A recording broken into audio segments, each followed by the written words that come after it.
to cut this plate that I'm going to use to set my Humminbird Network Switch on, and then hang it from the 1/2-inch bolt that's used for the bow, to hold the bow eye on.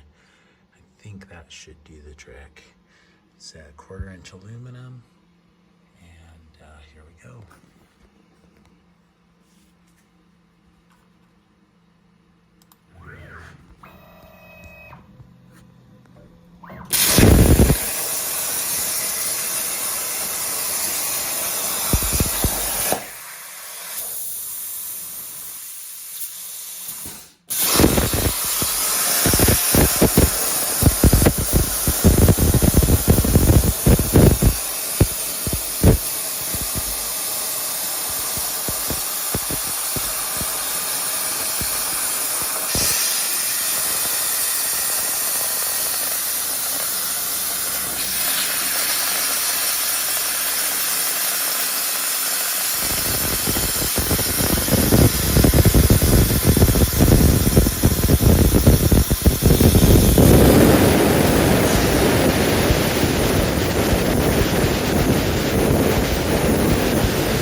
I did make a mistake here. I thought I was cutting a 1/2-inch